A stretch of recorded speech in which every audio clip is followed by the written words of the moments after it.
जय माता दी दोस्तों, मैं हूँ रिचा सिन्हा और मेरे चैनल पे आप सभी का बहुत बहुत स्वागत है। दोस्तों, हमारे हिंदू धर्म में सूर्य देव को जल देने की विशेष महिमा बताई गई है। वैदिक काल से ही भगवान सूर्य देव की उपासना होती आ रही है। विष्णु पुराण, भगवत पुराण और ब्रह्मा वैवर्त पुराण में भी इसकी चर्चा विस्तार पूर्वक मिलती है।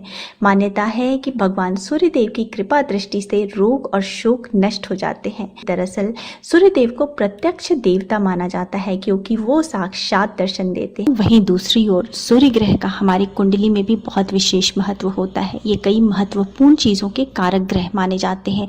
साथ ही ये नवग्रह के राजा भी माने जाते हैं। तो अगर आपकी कुंडली में सूर्य ग्रह सुदृढ़ स्थिति में है, दोष रहित है, तो कई दूसरे ग्रहों के भी दोष ये हर लेते हैं।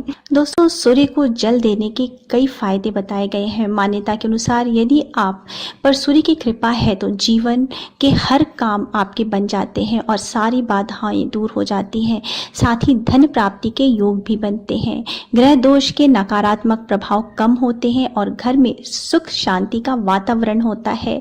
तो दोस्तों, सूर्य ये पूरी पृथ्वी के अंधकार को दूर करते हैं और साथ ही सब में प्राण शक्ति का प्रवाह करते हैं। तो उनको सूर्य को जल देने की बहुत ही महिमा बताई गई है।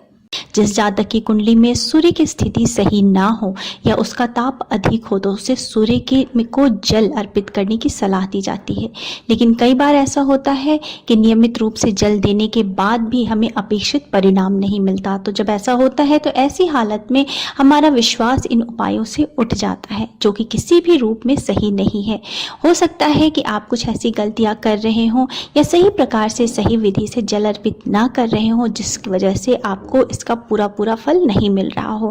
तो आज हम जानेंगे कि सूर्य देवता को जल देने की सबसे सही विधि क्या है। दोस्तों, सूर्य देवता को जल चढ़ाने का सबसे पहला जो नियम है वो है सूर्य देवता को जल चढ़ाने का समय। ये बहुत ही महत्व रखता है। सूर्य देवता को अगर आप गलत समय पे जल चढ़ाते हैं तो उसका आपको विशेष फल प्राप्त नहीं होता या ना के बराबर फल प्राप्त होता है। सूर्य देवता के उदित होने के 1 घंटे के अंदर अंदर हमें उन्हें अर्घ दे देना चाहिए, या फिर हम सुबह 8 बजे के पहले सूर्य देवता को जल दे दें। सूर्य देव जब उदित होते हैं और वो लाल रंग के होते हैं तो उनकी ऊर्जा बहुत ही सकारात्मक होती है। उनकी किरणों में बहुत ही सकारात्मक ऊर्जा का प्रवाह होता है, जिससे कि हमारे जीवन में उसका बहुत ही सकारात्मक प्रभाव पड़ता है और जिस मंशा से हम उनको जल अर्पित करते हैं हमारी वो मनोकामना पूर्ण होती है। और दूसरी बात यह है कि सूर्य देवता को हमेशा अर्घ पूरी तरीके से शुद्ध होके दें। सुबह जल्दी उठें, नित्य क्रियाओं से आप मुक्त हो जाएं, स्नान आदि कर लें और स्नान करके स्वच्छ कपड़े पहन करके, और अगर ये वस्त्र लाल रंग का हो तो सर्वोत्तम है। लाल रंग के वस्त्र धारण करें और उसके बाद आप सूर्य देवता को जल दें। उसके बाद सूर्य को जल देते समय आपका मुख पूर्व दिशा की ओर होना चाहिए। आपको सूर्य को देखते होना चाहिए। कई बार ऐसा होता है कि बादल घिरे होने की वजह से या फिर हमें सूर्य देवता दिखाई नहीं देते। उस स्थिति में भी आपका मुख पूर्व की ओर ही होना चाहिए, क्योंकि सूर्य देवता उदित पूर्व से ही होते हैं। तो आपको जल देते वक्त सूर्य देवता दिखाई दे या ना दे, आपका मुख हमेशा पूर्व की ओर ही होना चाहिए। सूर्य को अर्घ देते वक्त दोस्तों, सूर्य को अर्घ देने वाले जल में आप थोड़े से पुष्प और अक्षत मिला हुआ जल सूर्य देव को अर्पित कर सकते हैं।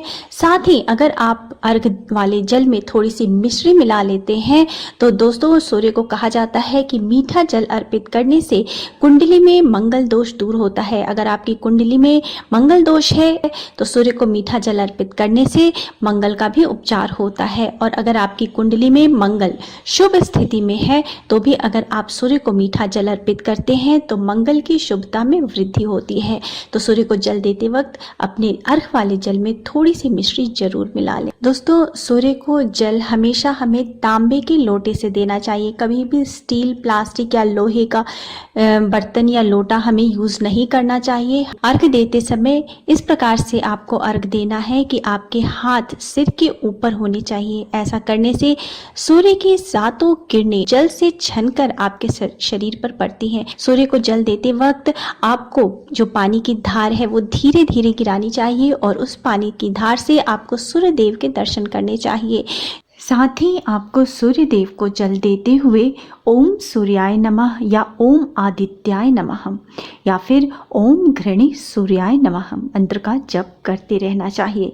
यह मंत्र आपको कम से कम 5, 7 या 11 की संख्या में बोलना चाहिए। इस प्रकार से दोस्तों सूर्य को जल देने के बाद आपको सूर्य देव को धूप और अगरबत्ती भी अर्पित करनी है। धूप अगरबत्ती से उनकी पूजा करनी है और उसके बाद आपको उनको साष्टांग दंडवत करके प्रणाम करना है। दोस्तों सूर्य देव को जल देते वक्त अगर आप एक मंत्र का जप करते हैं तो इससे आपको मनोवांछित फल की प्राप्ति होती है। वो मंत्र है ओम ह्रीं ह्रीं सूर्याय सहस्त्र किरणाय मनोवांछित फलम देहि देहि स्वाहा। इस मंत्र से दोस्तों मनोवांछित फल की प्राप्ति होती है।